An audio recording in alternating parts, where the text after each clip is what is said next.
की, और उसका उत्तर केवल हमने पराक्रम से दिया। ऑपरेशन सिंदूर हमारा संकल्प, संदेश भी और उत्तर भी।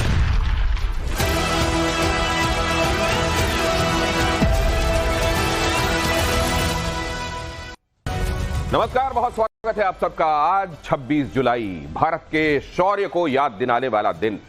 आज करगिल विजय दिवस, वो दिन जिस दिन एक बार फिर से दिल ये कहता है हो जन्म दोबारा तो भारत वतन मिले, फिर से यही हिमालय गंगो जमन मिले, ममता भरी ये गोदी फिर नसीब हो, फिर 3 रंग वाला हमको कफन मिले।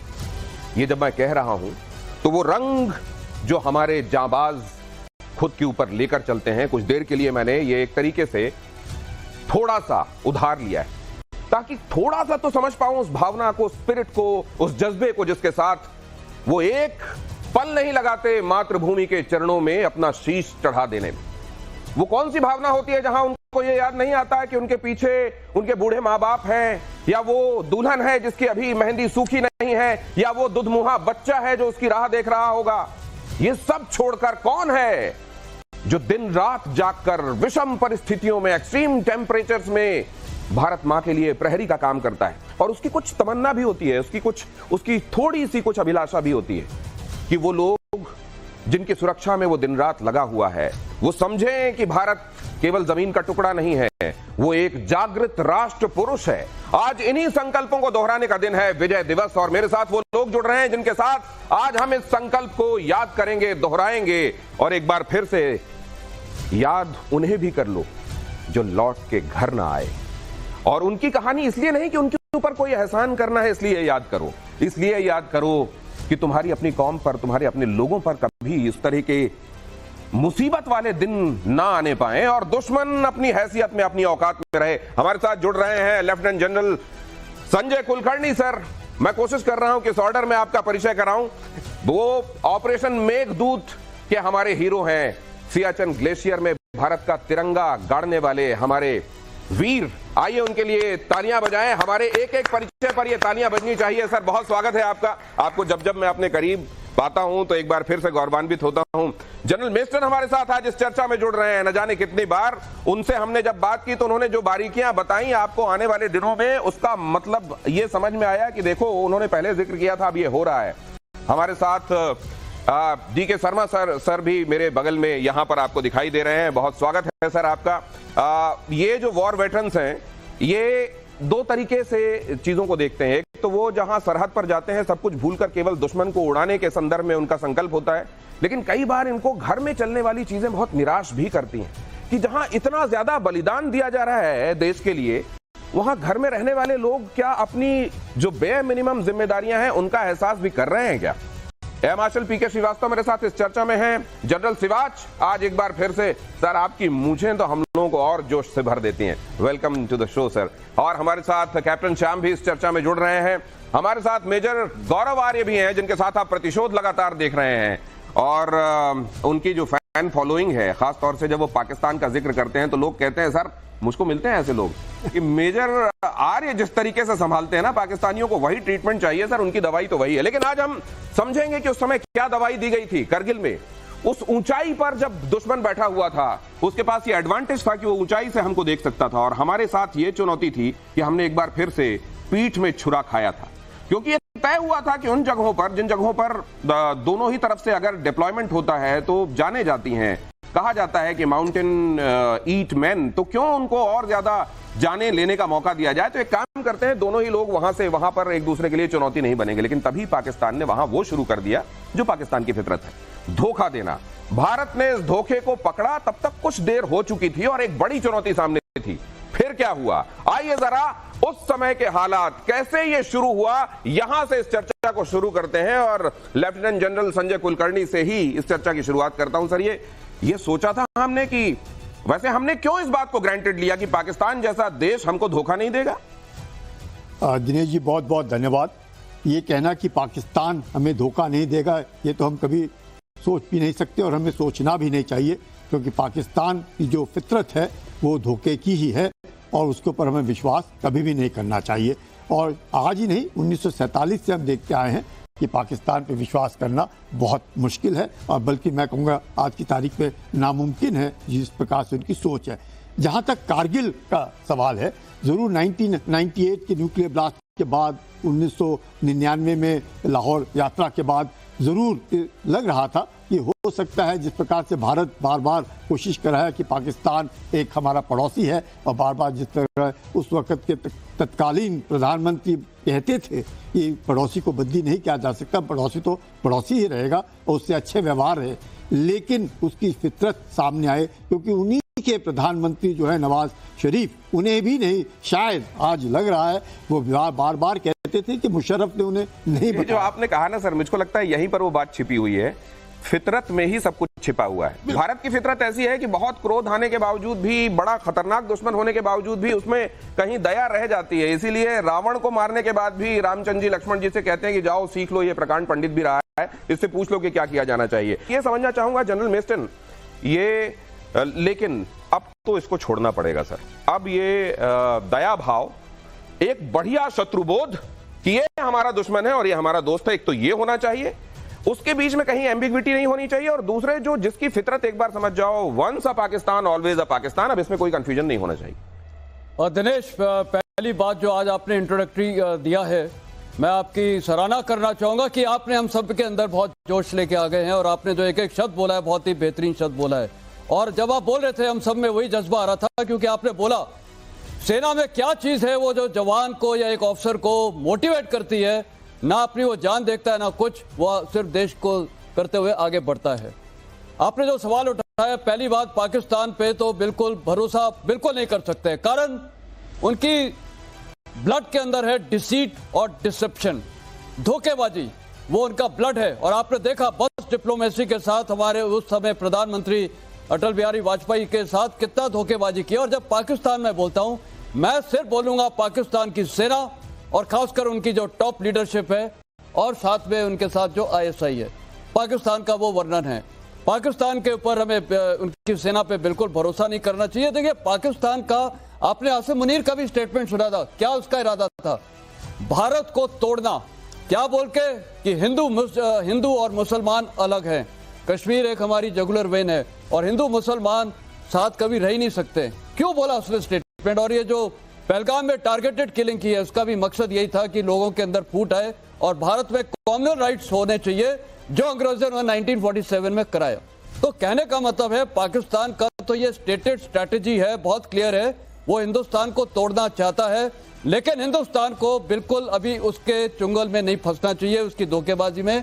और अब जो भारत ने एक न्यू नॉर्मल डिफाइन कर दिया है, खासकर हमने इतने युद्ध कर लिए पाकिस्तान को, हर बार उसे धोखा दिया है। देखिए इस टाइम पे उसने धोखा दिया है, पहलगाम में भी हमने धोखा दिया, कितना सब कुछ ठीक ठाक चल रहा था और एकदम उसने पहलगाम, बड़ा टाइट रोप वॉक है सर जिसका जिक्र आप कर रहे हैं। ये एक तो हमको उसके चंगुल में इतना नहीं फंसना कि हमारी जो ये तरक्की की रफ्तार है उससे उलझने के चक्कर में कहीं हम अपनी तरक्की की रफ्तार को पीछे करें, लेकिन साथ में ये भी कि पहले हम कहीं जो डिली डॉली रहे हैं उसको लेकर अब हमको फर्म हो जाना है, हमको बहुत ही स्पष्ट हो जाना चाहिए कि पाकिस्तान के साथ। और इसीलिए ये न्यू नॉर्मल अब ये डिफाइन कर दिया गया है हिंदुस्तान की तरफ से कि कोई भी act of terror, act of war माना जाएगा। और अब पहले जैसे वॉर की, फुल स्केल वॉर की शायद हमें आवश्यकता भी नहीं है।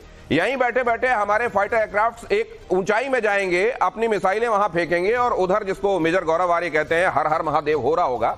लेकिन ये क्या हमेशा के लिए, क्या अब वाकई हम उससे आगे बढ़ गए हैं कि फुल स्केल वॉर जैसी नौबत अब नहीं आएगी?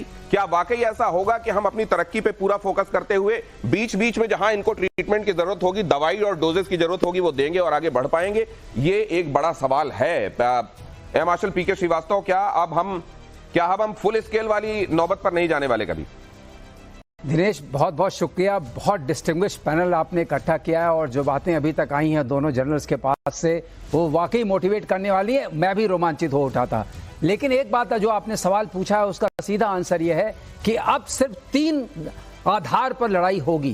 पहला आधार ये होगा बियॉन्ड विजुअल रेंज, जिसमें कि आपकी कोई जनहानि नहीं हो, आपके यहाँ कुछ भी नहीं हो और आप दुश्मन को मार सकें, सही सबक सिखा सकें। और दूसरा होगा प्रिसिशन स्ट्राइक, जिसको मारना है उसको मारेंगे।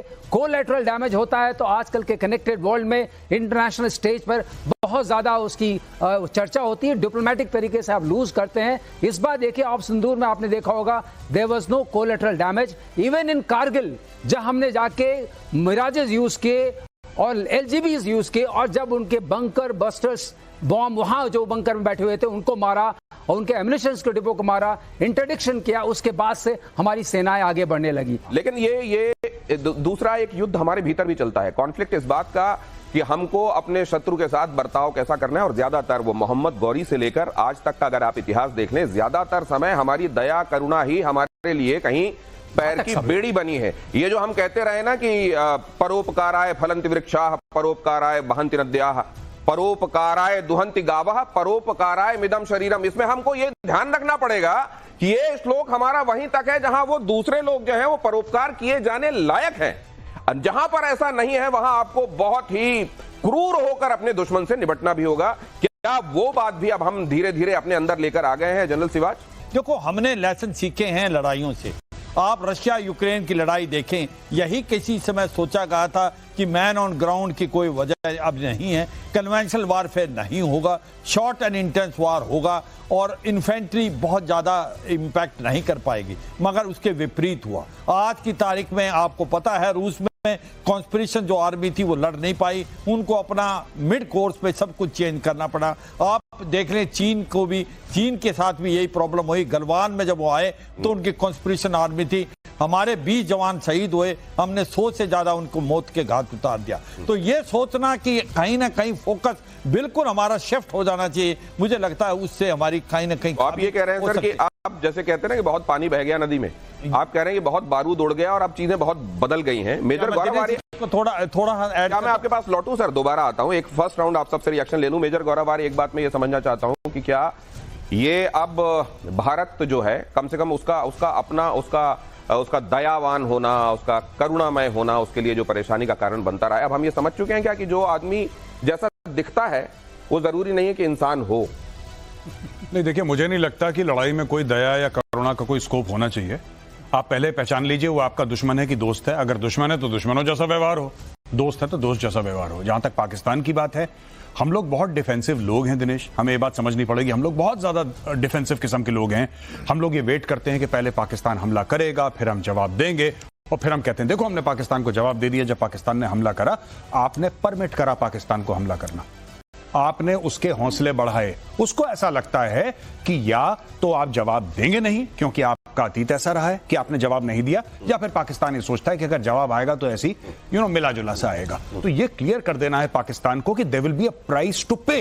और एक और चीज मैं कहना चाहता हूं, आखिरी चीज, कि war is not honourable, it is only the conduct of soldiers that is honourable. War ना कभी ऑनरेबल था ना है, conduct of soldiers is honourable. वो दोनों में फर्क हमें पता होना चाहिए। और पाकिस्तान के साथ आप जो लड़ाई लड़ रहे हैं ना, if you need to hit below the belt, you hit below the belt. You need to hit him when he is sleeping, you hit him when he is sleeping. आज की तारीख पर today is the best day when Pakistan is doing nothing, but हम लोग wait कर रहे हैं। आपने देखा ना, आपने अपनी शो में प्रतिशोध में दिखाया था, राइट, मुरीद के में मस्जिद सुभान अल्लाह बहावलपुर में फिर से आबाद हो रहे हैं, और हम लोग क्या वेट कर रहे हैं, अगली बार कश्मीर में अटैक होगा, फिर देखना। मेजर गौरव आर्य जो कह रहे हैं कि कई चीजें तो बदल गई, जैसे अब act of terror, act of war होगा, लेकिन सिर्फ इतना नहीं, बहुत कुछ और ओवरनाइट बदले जाने की जरूरत है। और उसी में एक ये भी कि प्रीएम्प्टिव स्ट्राइक अगर जरूरी होगी तो हम इजराइल की तरह आगे बढ़कर ये करेंगे, हम इंतजार नहीं करेंगे। अब ये कैप्टन शर्मा, मैं आपसे समझना चाहता हूं, क्या हमारी, क्योंकि हम देखते हैं कि अभी भी अगर वहां पर डॉक्टर की जरूरत पड़ती है बांग्लादेश में, तो वहां बेशक हिंदुओं का कत्लेआम हो रहा हो, भारत के अगेंस्ट हो जा रहा हो, हम वहां डॉक्टर पहुंचाने, वहां दवाइयां भी पहले हमने पहुंचाई, हमारा ये स्वभाव है। क्या अब इन चीजों को लेकर भी वंस एंड फॉर ऑल चीजें बदलने की बात अब की जानी चाहिए? दिनेश जी, पहले तो बहुत बहुत धन्यवाद, आपने मुझे बुलाया, and with all the seniors over here.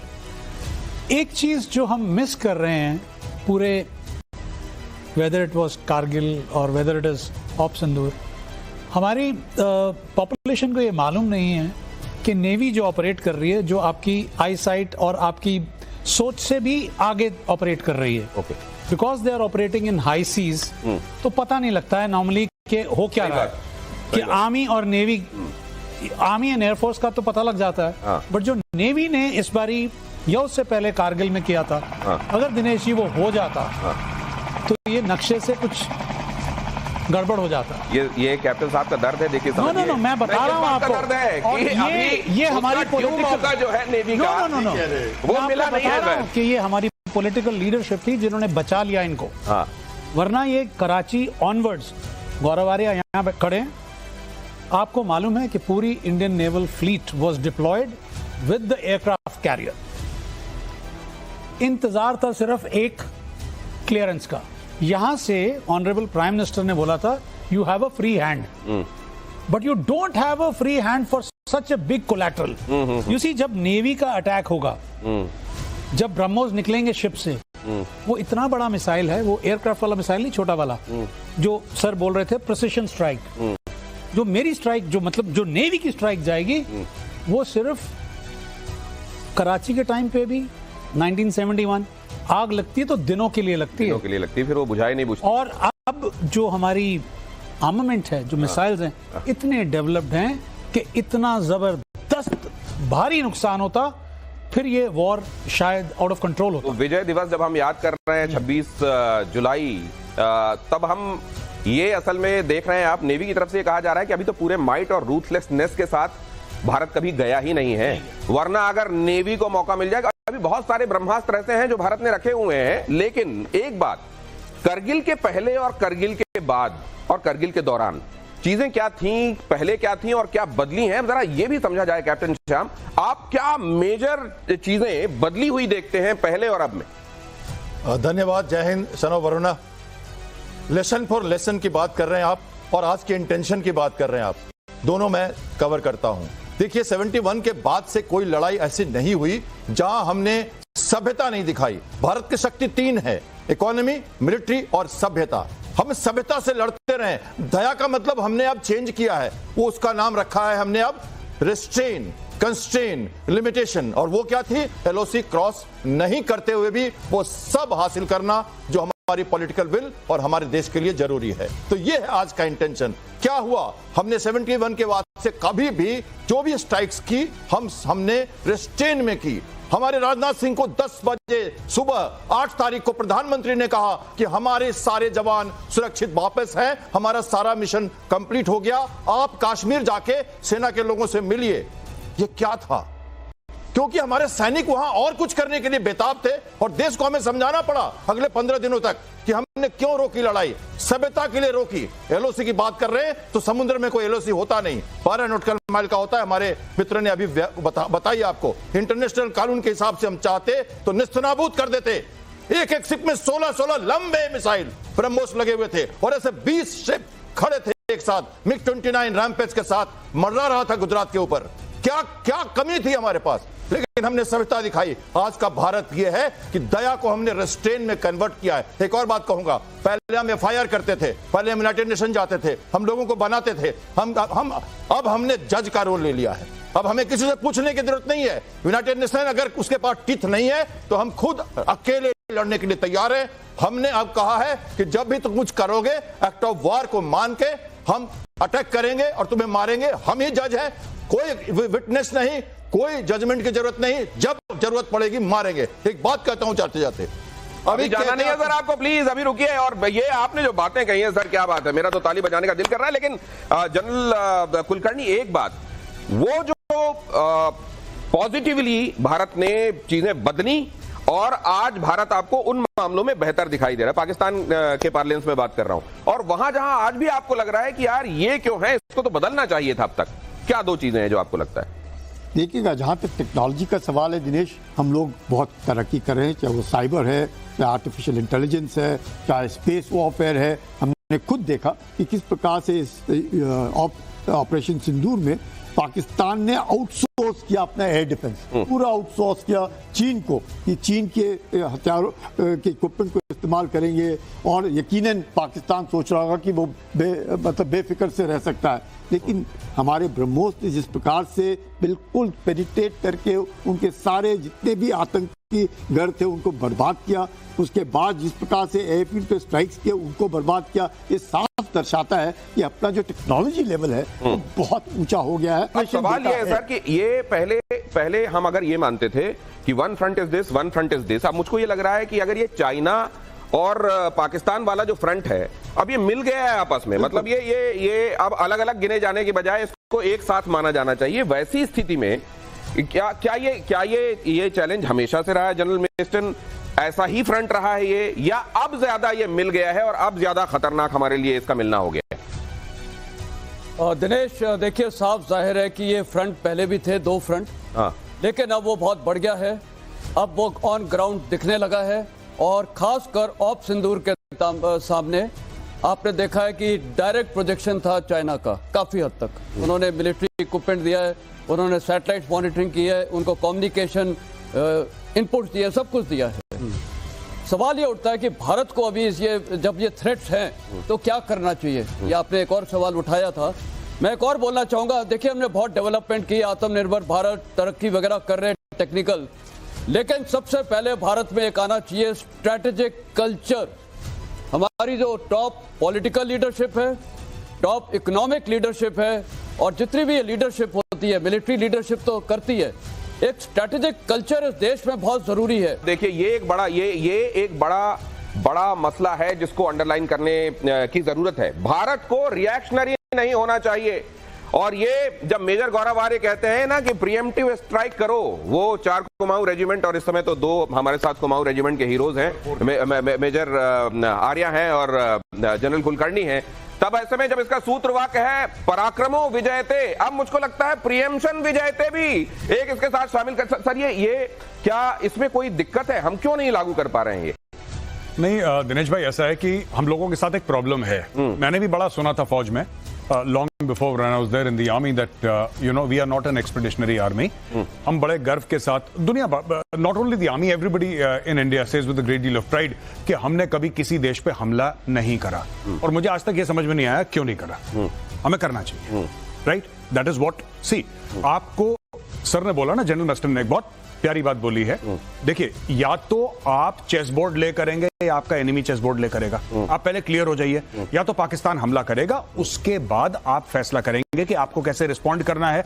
1947-48 में यही हुआ, 1965 में यही हुआ, 1971 में भी यही हुआ, ऑपरेशन चंगेज खान, 1999 कारगिल में भी यही हुआ, कश्मीर में जब आतंकवाद हुआ तब भी यही हुआ, पंजाब में आतंकवाद हुआ तब भी यही हुआ, अभी भी पहलगाम हुआ तब आप You are always reacting because you have been told that boss, we are not an expeditionary army. हम लोग पहले हमला नहीं करते, और हमने अपने आप को एक मॉरल हाई ग्राउंड पे जाके बैठा दिया कि जो पहले हमला करता है वो गलत है। क्यों गलत है भाई?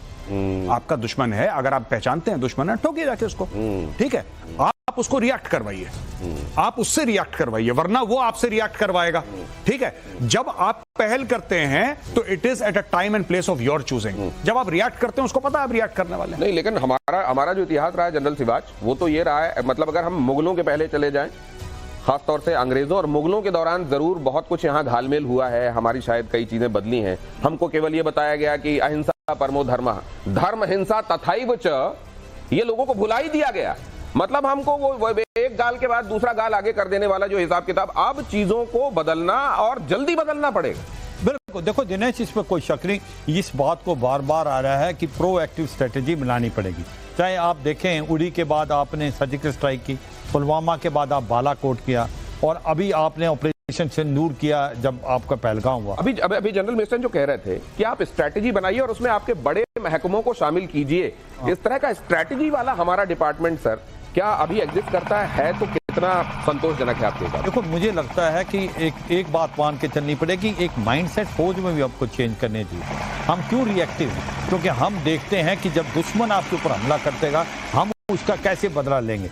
आप जब बात इसकी हो रही है प्रोएक्टिव, क्या है प्रोएक्टिव? ऑपरेशन सिंदूर में अभी पौध लगा है, अभी आपको पता है दोबारा उसके कैंप्स आ गए हैं, आपको पता 28 कैंप उसके पीओके में लश्कर तोबा जैसे मोहम्मद के दोबारा आ गए हैं। उसने ये अभी जो मुदीर का भावलपुर और मुजफ्फराबाद को रिपेयर कर लिया है, उसने उसके आतंकवादी जो काम थे वो स्टार्ट हो गए। तो कौन रोक रहा है आप उसको दोबारा स्ट्राइक ना करो? क्यों वेट करोगे कि कोई हमला वो करेंगे? नहीं, लेकिन अगर मान लीजिए हम करते हैं, मान लीजिए अडॉप्ट कर लेते हैं, अब हम प्रीएम्प्ट करना शुरू कर देते हैं, वर्ल्ड इसके लिए, और खासतौर से वो देश जो दूसरों के फटों में, जैसे खासतौर से अमेरिका, ये सब कैसे रिएक्ट करेंगे सर? हमको इसकी परवाह करनी चाहिए कि नहीं?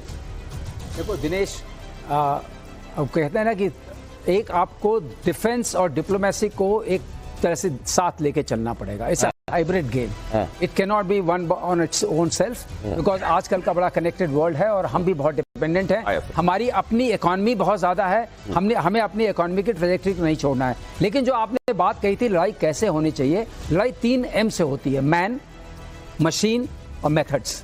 सो मैन हमेशा डोमिनेट करता है, वो सबसे इंपॉर्टेंट होता है। उसके मैन के अंदर स्किल होनी चाहिए, उसके अंदर वो ताकत होनी चाहिए मशीन को चलाने की, और मशीन जो है वो टेक्नोलॉजी ड्रिवन होनी चाहिए, हाईएस्ट लेवल ऑफ टेक्नोलॉजी होनी चाहिए। वो आपने देखा बंकर बस्टर बॉम्ब, अगर आज आपके पास अग्नि 5 है जिसके अंदर आप 1000 किलोग्राम्स का पेलोड ले आ सकते हैं और वो पेनिट्रेटिंग है और 300 फुट नीचे आके मार कर सकता है, तो आपको जाने की जरूरत क्या है? आप क्यों अपने वीरों की हानि करेंगे? सवाल यह है। दूसरा सवाल यह प्रीएम्पशन का, जो आपने प्रीएम्पशन की बात की है। प्रीएम्पशन के लिए आपको कोई ना कोई जियोपॉलिटिकल सिचुएशन क्रिएट करनी पड़ेगी, ये आपका ऑब्लिगेशन है। ये रिस्पांसिबिलिटी है MEA की। ये रिस्पांसिबिलिटी है कि हमें पता है ये चीजें आ गई, हमारे पर अटैक होगा। Preemption has been the cause of, आपने देखा इजराइल का सबसे बड़ा मोटो रहा है, लेकिन इजराइल ने भी अपने ऊपर जब 7 अक्टूबर हुआ उसके बाद ही उन्होंने, वही कह रहा हूं सर कि क्या अब ये जो पॉज हुआ इसका इस्तेमाल करिए। आपके ऊपर अटैक हुआ था, आपको डिवाइड करने की कोशिश की गई थी, उसका इस्तेमाल करते हुए पॉज नहीं